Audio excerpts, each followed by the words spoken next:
नमस्कार दोस्तों, मैं राकेश कुमार। मैं आपको आज मार्केट और मार्केटिंग के बारे में बताने जा रहा हूं, क्योंकि आपको पता होगा कि जिन विश्वविद्यालयों में एनईपी यानी नेशनल एजुकेशन पॉलिसी 2020 लागू की गई है, जिसमें दिल्ली विश्वविद्यालय पहला विश्वविद्यालय भारत का जिसने नेशनल एजुकेशन पॉलिसी यानी एनईपी 2020 को लागू किया। वहां पे एक कोर्स है सैक। सैक का मतलब है स्किल इन्हांसमेंट कोर्स, और इसमें एक सब्जेक्ट है डिजिटल मीडिया मार्केटिंग।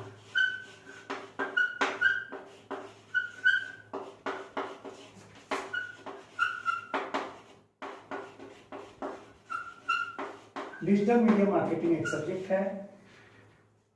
यह डिजिटल मीडिया मार्केटिंग या डिजिटल मार्केटिंग के नाम से जाना जाता है, और इस सैक में 80 मार्क्स का आपको प्रैक्टिकल से संबंधित जो है मामले हैं, और इसी में कॉन्टिन्यूअस सीए जो कंटिन्यूअस असेसमेंट होता है, उस कंटिन्यूअस असेसमेंट में इंटरनल मार्क्स, इंटरनल जो टेस्ट होता है, इंटरनल टेस्ट के अलावा जो प्रैक्टिकल होते हैं, इन सब मिलाकर के कंटिन्यूअस असेसमेंट होता है और मार्क्स मिलते हैं।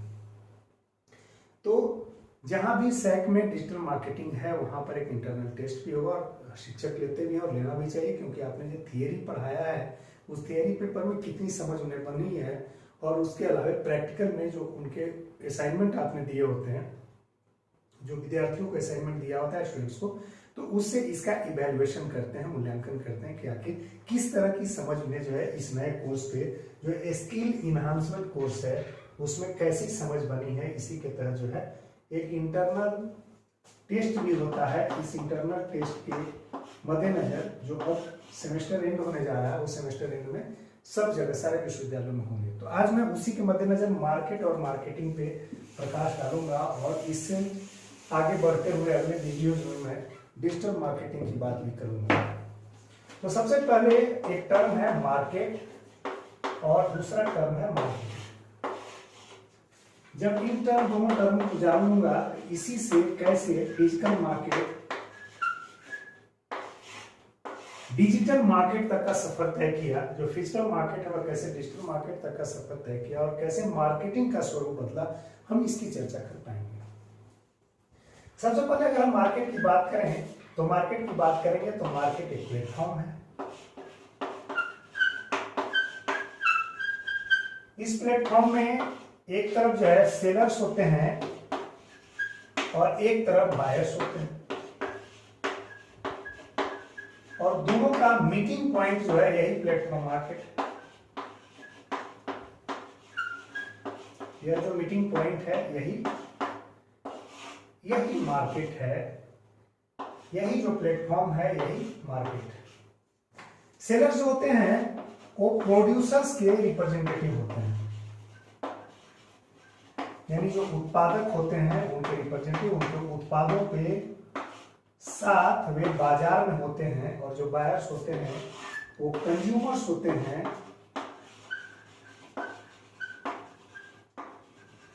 यानी उपभोक्ता के रूप में होते हैं। यानी उत्पादकों के जो गुड्स है, जो भी उत्पादक है वो गुड्स प्रोड्यूस करते हैं और सर्विसेज प्रोड्यूस करते हैं। इनका उपभोग उपभोक्ताओं के द्वारा अंतिम रूप में होता है, और जिस पॉइंट पर, जिस मीटिंग पॉइंट पर वे सेलर्स और बायर्स मिलते हैं, उस मीटिंग पॉइंट को, उस प्लेटफॉर्म को हम लोग क्या कहते हैं, मार्केट कहते हैं। यह एक सामान्य समझ है मार्केट के बारे में। इसमें सेलर्स जो है प्रोड्यूसर्स के रिप्रेजेंटेटिव होते हैं, और कंज्यूमर बायर्स जो है वह कंज्यूमर हैं, वो मूल रूप से इन उत्पादों का उपभोग करते हैं। अब आपके दिमाग में बात आनी चाहिए कि आखिर मार्केट का कंसेप्ट डेवलप कैसे हुआ। क्या मार्केट किसी एक जगह, एक स्पेसिफिक छोटे से जगह में फैलने वाला मार्केट है, या फिर मार्केट का कंसेप्ट उससे आगे का है? सबसे पहले मैं इस मार्केट के कंसेप्ट से पहले 2-3 चीजों पर, इतना अगर आपको समझ में आ गया होगा तो मैं उससे पहले 2-3 चीजों पर प्रकाश डालना चाहूंगा। एक, जब मार्केट आपको समझना है तो सबसे पहले आपको एक्सचेंज को समझना होगा, क्योंकि सबसे पहले जो है एक्सचेंज की स्थिति बनी, और यह जो एक्सचेंज है इसी को हिंदी में हम लोग विनिमय कहते हैं। इस विनिमय को समझना होगा। ये विनिमय है क्या और कैसे मार्केट के स्वरूप तक यह पहुंचा। विनिमय की जब हम बात करते हैं तो आपको पता होगा कि जब आदमी आदिम सभ्यता में था, यानी जब शुरुआती आदमी था तो उसे बहुत ज्यादा वस्तुओं की आवश्यकता नहीं थी, नीड्स नहीं थे। नीड्स क्या थे? उसके लिमिटेड थे, आवश्यकताएं सीमित थी। और जो आवश्यकताएं सीमित थी उस सीमित आवश्यकताओं में उसे जो भी वस्तु वह उत्पादन करता था उसी उत्पाद से उसका काम चल जाता था, उसका जीवन चल जाता था। लेकिन जैसे जैसे आदमी की आवश्यकताओं में वृद्धि हुई, यानी आवश्यकताएं बढ़ते गई, आवश्यकताएं बढ़ी, वृद्धि हुई और यह आवश्यकताएं बढ़कर के अनंत तक की स्थिति में आ गई, अनंत आवश्यकताएं हो गई।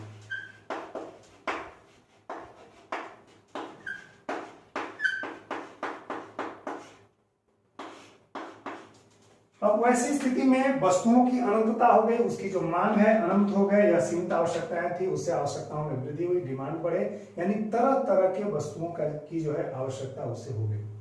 अब इस स्थिति में एक जो है कंसेप्ट का उदय हुआ। वह कंसेप्ट क्या था कि वह श्रम मानकीकरण और स्पेसिफिकेशन। एक ही आदमी सब कुछ का उत्पादन नहीं कर सकता था। अब इसको हम इस तरह से देखें कि एक ही आदमी जब आवश्यकताएं बढ़कर के अनंत तक पहुंच गई तो एक ही आदमी सारे तरह की जो वस्तुएं हैं, उपभोग की वस्तुएं हैं, उसका उत्पादन नहीं कर सकता था। तो वैसी स्थिति में एक परिकल्पना हुई, एक आवश्यकता पड़ी कि कुछ लोग मिलकर के एक वस्तु का उत्पादन करे और अगला लोग जो है अगले तरह की वस्तु का उत्पादन करें,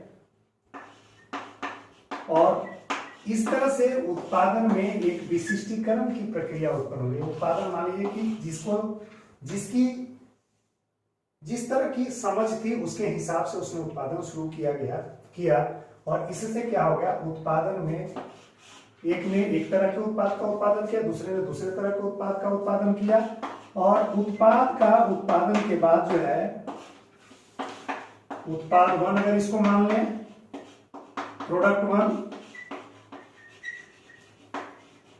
इसको प्रोडक्ट 2 मान ले, P2 मान ले, और इसको प्रोडक्ट जो है 3 मान ले। इस तरह से आप देख सकते हैं कि यह प्रोडक्ट जो है डाइवर्सिफाइड हुआ और स्पेसिफिकेशन भी आ गया। तो इसमें दो तरह की चीजें हुई। यह किस कारण संभव हो पाया? एक तो division of labour,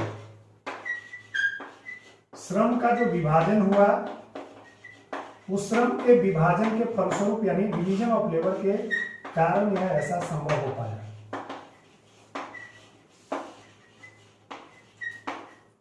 division of labour आप देख रहे हैं कि यहाँ पर एक आदमी, अब आवश्यकताएं समाज में बहुत हो गई थी, अर्थव्यवस्था में बहुत हो गई थी, वैसी स्थिति में एक आदमी ने एक तरह के उत्पाद को जो है उत्पन्न करना शुरू किया, उसी पे समय लगाना शुरू किया। दूसरे तरह के आदमी जिसमें उसकी विशिष्टता थी, उस उत्पादन में, उस प्रोडक्शन में वह लग गया। जो थर्ड पर्सन था वह तीसरे तरह के उत्पादन में उसकी जो है रुचि थी, इंटरेस्ट था, वह समय दे सकता था, वह जो थर्ड टाइप के प्रोडक्शन में लग गया। यह जो है श्रम का, इसमें क्या हुआ, एक आदमी का श्रम इस चीज के उत्पादन में लगा, प्रोडक्शन में लगा, दूसरे का जो लेबर है इसके उत्पादन में लगा। और यह कैसे संभव हो पाया? यह जो है स्पेशलाइजेशन को जन्म दिया, विशिष्टीकरण को जन्म दिया। विशिष्टीकरण का मतलब है स्पेशलाइजेशन, यानी किसी एक चीज के उत्पादन करते करते वह जो है स्पेशलाइज हो गया, स्पेशलाइजेशन की स्थिति उत्पन्न हो गई। और इसके चलते अब इनके पास जो है अलग अलग आदमियों के पास अलग अलग तरह के उत्पादों की स्थिति उत्पन्न हो गई। अब वह क्या करता था, जिसकी जो आवश्यकता थी, मान लिया जाए यह पर्सन P1 है और यह पर्सन P2 है, इसमें अलग अलग तरह के उत्पादों के, अलग तरह के प्रोडक्ट्स की आवश्यकता हुई, तो एक एक्सचेंज की स्थिति उत्पन्न हुई। इससे यह एक्सचेंज कर लिया, इसकी जो आवश्यकता थी इसने ले ली और इसकी जो आवश्यकता थी इसने ले ली, तो इससे एक एक्सचेंज सिस्टम पैदा हुआ। ये एक्सचेंज जो है विनिमय की स्थिति पैदा की, यानी वस्तुओं की जब प्रारंभिक स्थिति थी तो यह जो विनिमय था यह बार्टर इकोनॉमिक्स के नाम से, बार्टर एक्सचेंज के नाम से जाना जाता है। बार्टर एक्सचेंज के नाम से जाना गया, यानी वस्तु विनिमय की स्थिति। यह भी काल जो था वह कुल मिलाकर के सीमित आवश्यकताओं का काल था, लेकिन जैसे जैसी आवश्यकताएं, जो डिमांड्स हैं, जो नीड्स हैं, वह बढ़ते गए, वैसे वैसे यह इस एक्सचेंज का स्वरूप बढ़ता गया और एक एक्सचेंज जो है अब वह मार्केट के स्वरूप में आ गया कि एक आदमी जो है एक वस्तु को सेल करेगा, दूसरे को खरीद, उससे जो मुद्रा अर्जित होगी, जो मनी अर्जित होगा, जो करेंसी जनरेट होगा, उससे वह दूसरी वस्तु को खरीदेगा, तीसरी को खरीदेगा, और इस तरह से एक मार्केट का कंसेप्ट डेवलप हो गया। तो श्रम के विभाजन, डिवीजन ऑफ लेबर और स्पेशलाइजेशन की वजह से उत्पादन में जो प्रोडक्शंस है उसमें वेरिएशंस आए, और उस वेरिएशंस की वजह से जो है अलग अलग तरह के प्रोडक्ट्स जो आए, और उस प्रोडक्ट्स को अब एक्सचेंज करना था। तो शुरुआत में बार्टर एक्सचेंज के रूप में आया, यानी वस्तु का विनिमय हुआ, एक वस्तु की जगह दूसरी वस्तु को लोग देते थे और इस तरह से उसका एक्सचेंज हुआ। लेकिन जब बहुत सारी वस्तुओं का उत्पादन हुआ, जब बहुत सारे प्रोडक्ट्स आए और मार्केट में यह जो है एक दूसरे की आवश्यकताओं को पूरी करने के लिए एक्सचेंज किए जाने लगे, तो यह जो एक्सचेंज का स्वरूप था यही मार्केट हो गया। और इस मार्केट की कुछ खास बातें हैं। अभी मार्केट के बारे में मैंने बताया कि मार्केट क्या एक प्लेटफॉर्म है जिसमें बायर्स और सेलर्स की स्थिति होती है। इसमें सेलर्स और बायर्स जो है एक पॉइंट पर मिलते हैं, और हमेशा यह सेलर्स जो होता है वह प्रोड्यूसर्स को रिप्रेजेंट करता है, जबकि बायर्स जो है कंज्यूमर्स को रिप्रेजेंट करता है, वही कंज्यूम करता है। और यह जो मीटिंग पॉइंट है, इसी मीटिंग पॉइंट को हम लोग क्या मानते हैं, यही मीटिंग पॉइंट जो है, यही प्लेटफॉर्म, यही मीटिंग पॉइंट जो है, यही मार्केट के रूप में जाना जाता है। अब मार्केट का स्वरूप कैसा हो, क्या मार्केट किसी एक छोटे जगह पे हो, मार्केट का स्वरूप बड़ा होता है। और मार्केट की खास प्रवृत्ति यह होती है कि मार्केट में प्राइस इक्वलाइजेशन पाया जाता है। इक्विलाइजेशन की स्थिति पाई जाती है, मूल्य जो है में समानता की स्थिति पैदा होती है। हर जगह मूल्य समान होने की स्थिति पाई जाती है।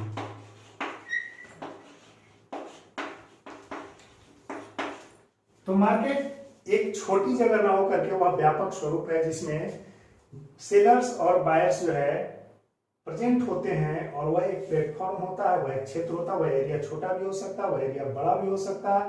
और उसमें एक खास बात यह होती है कि मूल्य में जो है हमेशा हर जगह, यानी हर जो पूरे एरिया में किसी भी जो प्रोडक्ट है, गुड्स एंड सर्विसेज है, उनके मूल्य में, प्राइसेस में जो है इक्वलाइजेशन होता है, यानी वह इक्वल होते हैं। हर जगह जो है सामान्य स्थिति पाई जाती है कि इक्वल हो। अब मार्केट को अगर देखा जाए तो मार्केट को हम समझते हैं, तो मार्केट को समझने के लिए जानना जरूरी है कि आखिर मार्केट कैसे कैसे बड़ा होता है। मार्केट में ऐसे कौन से दो चीजें होती हैं जो मार्केट के स्वरूप को, मार्केट के जो नेचर है उसको एक्सटेंड करती है। तो सबसे पहले हम अगर जो कैरेक्टरिस्टिक्स ऑफ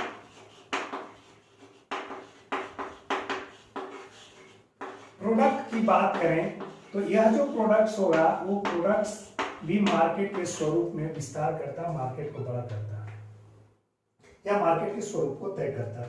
और दूसरा जो होगा इंटरनल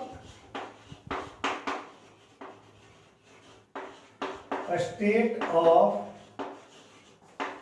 नेशन, किसी भी देश की जो आंतरिक स्थिति होती है वह भी मार्केट के स्वरूप को, मार्केट के नेचर को निर्धारित करती है। क्या हुआ, नेचर ऑफ मार्केट को डिसाइड करना है।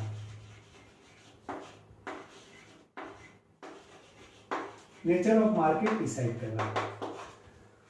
अब आपको लग रहा हो कि यह कैसे डिसाइड कर सकता है, तो सबसे पहले अगर हम वस्तुओं की बात करें, अगर हम गुड्स एंड सर्विसेज की बात करें, गुड्स की बात करें, तो जो गुड्स जिसका डिमांड यूनिवर्सल होगा, वैसे गुड्स जिसका डिमांड यूनिवर्सल होगा, यूनिवर्सल डिमांड्स वाले जो गुड्स होंगे, यूनिवर्सल डिमांड्स वाले जो गुड्स होंगे, यानी वैसे गुड्स, यूनिवर्सल यानी सार्वजनिक मांग जिसकी होगी, सार्वभौम जिसकी मांग होगी, वैसी वस्तुएं, कैसे मांग को सार्वभौम मांग कहेंगे? जो जिसका मांग, जिसकी डिमांड रेगुलर हो, जिसका डिमांड जो है ऑलवेज हो, और जिसका डिमांड एक्सपेंडेड हो, विस्तृत हो। ऐसे जो डिमांड्स वाले ऑब्जेक्ट्स होंगे, जो डिमांड्स वाले गुड्स होंगे, इसके चलते मार्केट बहुत बड़ा होगा। जब मार्केट बड़ा होगा यानी किसी वस्तु का डिमांड बहुत हो, किसी प्रोडक्ट का डिमांड बहुत है, यूनिवर्सल है, रेगुलर है, हमेशा है, उसमें कंसिस्टेंसी है, और वह बहुत बड़े क्षेत्र से उसका डिमांड आता हो, तो वैसे स्थिति में मार्केट जो है स्वतः अपने आप जो है बड़ा हो जाएगा, उसका एक्सटेंशन हो जाएगा। जब यूनिवर्सल डिमांड होगा, उसी के हिसाब से स्टेबल सप्लाई होगी। जब स्टेबल सप्लाई होगी यानी जितना डिमांड है उसके हिसाब से अगर सप्लाई भी उस जो प्रोडक्ट है उसका उसी हिसाब किताब से होगा, स्टेबल सप्लाई होगी, तब भी मार्केट का जो है स्वरूप बड़ा हो जाएगा, मार्केट बड़ा हो जाएगा। इसके अलावे जो ड्यूरेबिलिटी ऑफ गुड्स है, durability of goods, durability of जो गुड्स है वह भी, अगर उसका भी जो नेचर होगा वह भी तय करता है कि कैसे मार्केट्स को बड़ा करेगा। इसमें भी दो गुड्स हैं, एक जो है पेरिसेबल है, एक नॉन पेरिसेबल है। पेरिसेबल गुड्स ऐसे होते हैं जो कि खराब हो जाते हैं जल्दी, तो उनका मार्केट बहुत सीमित होता है, स्थानीय स्तर पे, लोकल लेवल पे उनके मार्केट्स तय होते हैं। लेकिन जो गुड्स पेरिसेबल नहीं होते हैं और जिनके जो प्राइस है वह ज्यादा प्राइस होता है बल्क में, यानी कम वस्तुएं जो है, कम मात्रा की वस्तुओं का भी प्राइस जब ज्यादा होता है तो उनकी पोर्टेबिलिटी ज्यादा होती है। तो वैसी वस्तुएं जो ड्यूरेबल हैं यानी जो टिकाऊ है, लंबे समय तक टिकती हैं, तो उसका डिमांड अगर यूनिवर्सल हो, सप्लाई कंसिस्टेंट हो या स्टेबल हो, तो ऐसी स्थिति में मार्केट के स्वरूप को बढ़ा देते हैं। जबकि पेरिसेबल गुड्स होते हैं जो जल्दी खराब होने वाली वस्तुएं होती हैं, किसी स्थानीय मार्केट या स्थानीय जगह तक ही सिमट जाती है। इसके अलावा पोर्टेबिलिटी भी एक मसला है। पोर्टेबिलिटी, इस पोर्टेबिलिटी का मतलब है वहनीयता, यानी अगर किसी वस्तु को परिवहन, सस्ते मूल्य पर उसका परिवहन किया जाए, एक जगह से पोर्ट करके दूसरी जगह ले जाए जिसमें कॉस्ट कम होता हो, यानी वैसी वस्तुएं जिसके कम मात्रा में कीमत ज्यादा निहित होती है ना, बल्कि उसका जो मात्रा है, अमाउंट है, कम हो लेकिन उसका प्राइस ज्यादा हो, ऐसी स्थिति में उसकी पोर्टेबिलिटी बहुत दूर तक हो जाती है। और जब पोर्टेबिलिटी हो जाती है तो कुल मिलाकर के मार्केट जो है बड़ा होता है, मार्केट का स्वरूप बड़ा होता है। यानी मार्केट के स्वरूप को, मार्केट के जो नेचर है उसको डिसाइड करने के लिए गुड्स के जो कैरेक्टरिस्टिक्स को अगर हम डील करेंगे तो देखेंगे कि वैसे गुड्स जो जिनके डिमांड यूनिवर्सल होते हैं, यूनिवर्सल डिमांड्स का मतलब है रेगुलर डिमांड होना, डिमांड ऑलवेज होना, कंसिस्टेंसी डिमांड में होना और बहुत बड़े क्षेत्रों से डिमांड करना, तब मार्केट को बड़ा कर ले जाता है। और जब उसी यूनिवर्सल के डिमांड के रिस्पेक्ट में जब सप्लाई स्टेबल हो, जितना डिमांड हो उतना सप्लाई हो और वह भी उसमें भी कंसिस्टेंसी हो, तभी मार्केट जो है बड़ा हो जाता है। मार्केट छोटे मार्केट से बड़े मार्केट एक्सपेंड कर जाते हैं। जो ड्यूरेबल गुड्स होते हैं वह भी मार्केट के स्वरूप को जो है बड़ा कर देते हैं। इसके अलावा जो पोर्टेबिलिटी होती है, गुड्स को ढोने का जो क्षमता होता है, यानी जितना पोर्टेबल गुड्स होंगे, यानी ज्यादा मूल्य कम मात्रा में जो निहित होने वाली वस्तुएं हैं, जो गुड्स हैं, वैसी स्थिति में भी मार्केट बहुत बड़ा हो जाता है।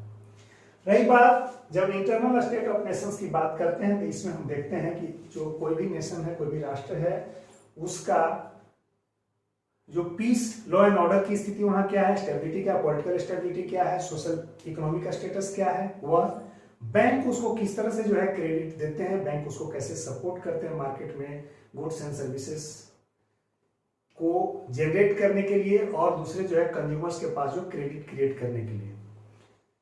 सरकार की जो पॉलिसी होती है, टैक्स की जो पॉलिसी होती है, मान लिया जाए किसी भी गुड्स पे बहुत ज्यादा टैक्स लगा दिया जाता है, तो ऐसी स्थिति में यह तय मानिए कि उस गुड्स का जो है डिमांड घट जाता है, लोग खरीदना कम चाहते हैं, क्योंकि वो टैक्स लगा देने के बाद गुड्स महंगा हो जाता है, और जब महंगा हो जाता है तो उस स्थिति में उसका डिमांड जो है कम हो जाता है। तो यहाँ पर हमने बताया कि जो लॉ एंड ऑर्डर की, इंटरनल स्टेट्स ऑफ नेशन की अगर हम बात करें तो लॉ एंड ऑर्डर, जो उसके शांति व्यवस्था की स्थिति है वह तय करते हैं कि बाजार का स्वरूप कैसा होगा, बाजार का नेचर कैसा होगा। इसके अलावे जो बैंक्स हैं, बैंकिंग क्रेडिट्स की अगर हम बात करें तो यह भी तय करते हैं कि मार्केट का स्वरूप कैसा होगा।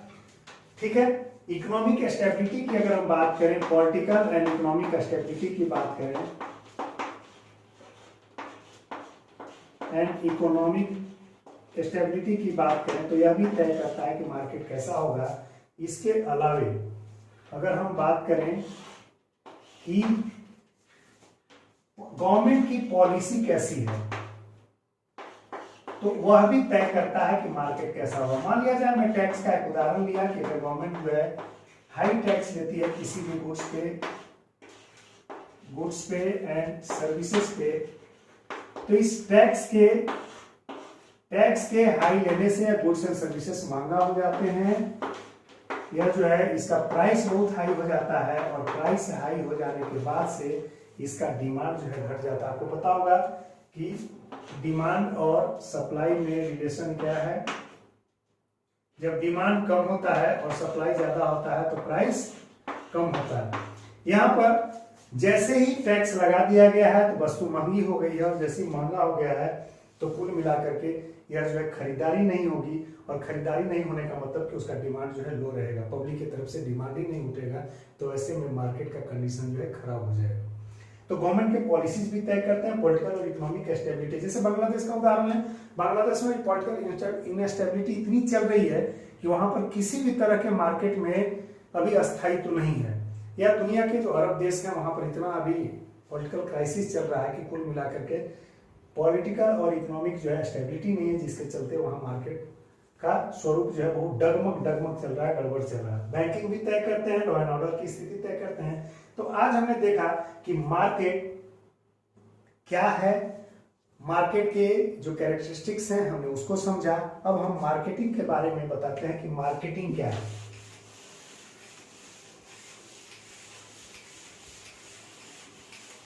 मार्केटिंग एक स्ट्रेटजी है। मार्केटिंग क्या है? एक स्ट्रेटजी है। इस स्ट्रेटजी के तहत एक रणनीति है। मार्केटिंग क्या है? एक रणनीति है जिसमें मार्केट में, कहां यह रणनीति लगती है? बाजार में, मार्केट में, जो मार्केट है उसमें गुड्स एंड जो सर्विसेज हैं इसके सेल्स के वॉल्यूम को बढ़ाने के लिए, इनके जो सेल्स हैं इनके वॉल्यूम को बढ़ाने के लिए, सेल्स के जो वॉल्यूम है इसको बढ़ाने के लिए जो प्रयास किया जाता है, जो भी रणनीति अपनाई जाती है, उस रणनीति को अपनाने के लिए जो भी स्ट्रेटजी तय की जाती है वह जो स्ट्रेटजी इसी को मार्केटिंग कहते हैं। अब मार्केटिंग में अब आपको लगेगा कि यह क्या किया जाता है, कौन सी स्ट्रेटजी अपनाई जाती होगी, तो इसमें एक सबसे बड़ा जो टूल्स है वह है एडवर्टाइजिंग का। जो एडवर्टाइजिंग होता है, यह एडवर्टाइजिंग के द्वारा जो है मार्केट में किसी भी गुड्स एंड सर्विसेज के जो सेल्स का वॉल्यूम है उसको बढ़ा दिया जाता है।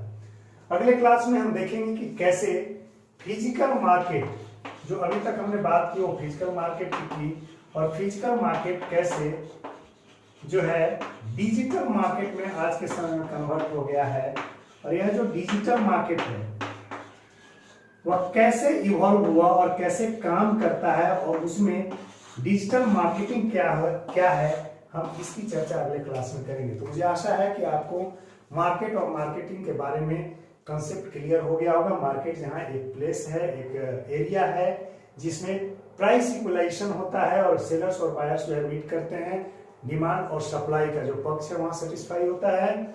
और मार्केटिंग उसमें, उस मार्केट में, मार्केटिंग क्या है? स्ट्रेटजी है जो उस मार्केट में गुड्स एंड सर्विसेज के सेल्स को वॉल्यूम बढ़ाने के लिए जो अपनाई जाती है, जिसमें एक इंपॉर्टेंट टूल्स एडवर्टाइजिंग है। और आज के डेट में वही एडवर्टाइजिंग का जो बदला स्वरूप है डिजिटल प्लेटफॉर्म को, वह डिजिटल मार्केटिंग है, डिजिटल मीडिया मार्केटिंग के नाम से भी जाना जाता है। उसमें सोशल मीडिया भी एक स्वरूप है। इसकी चर्चा हम अगले करेंगे, और पहले हम जानेंगे अगले क्लास में कि कैसे फिजिकल मार्केट जो छोटे हाट बाजार से महानगरों तक का, मेट्रो तक का मार्केट, जो फिजिकल मार्केट था, वह आज के डेट में एक स्मार्टफोन में सिमट करके रह गया है। आप उसी से डिमांड क्रिएट करते हैं और उसी के डिमांड से जो है आपको सप्लाई आ जाता है। तो यह मार्केट आपके एक जो है सिमट गया है, एक मोबाइल फोन में, स्मार्टफोन में सिमट गया है। जब रिलायंस कंपनी ने जो पंचलाइन बनाया था कि कर लो दुनिया मुट्ठी में, तब यह कल्पना भी नहीं की गई होगी कि आने वाले समय में जो भारत का भी मार्केट होगा, फिजिकल मार्केट, वह सिंक्रोनाइज होकर के, डिमिनिश होकर के डिजिटल मार्केट के प्लेटफॉर्म पे आ जाएगा, डिजिटल प्लेटफॉर्म पे आ जाएगा। और सचमुच आपके एक मोबाइल में मार्केट सिमट गया है और वह मार्केटिंग की जो प्रक्रिया उसमें होती है उसी को डिजिटल मार्केटिंग के नाम से जाना जाता है, जो हम नेक्स्ट क्लास में बताएंगे। आपको यह वीडियो अच्छा लगे तो आप इसे जो है लाइक कीजिएगा, सब्सक्राइब कीजिएगा और ज्यादा से ज्यादा लोगों तक शेयर कीजिएगा, क्योंकि एनईपी में, नेशनल एजुकेशन पॉलिसी में सैट जो स्किल इन्हांसमेंट कोर्स है उसमें डिजिटल मार्केटिंग पढ़ना है। और जहां जहां भी एनईपी होगा, मैं आपको दावे के साथ कह सकता हूं कि डिजिटल मार्केटिंग को समझने में बहुत मददगार होगा। और मैं क्रमशः करके पूरे डिजिटल मार्केटिंग को 2 से 3 क्लासेस में कंक्लूड करने की कोशिश करूंगा, क्योंकि आपके इंटरनल एग्जामिनेशन में यह आपको मदद कराएगा, फायदा कराएगा और आपको अच्छे मार्क्स दिलाएगा। धन्यवाद।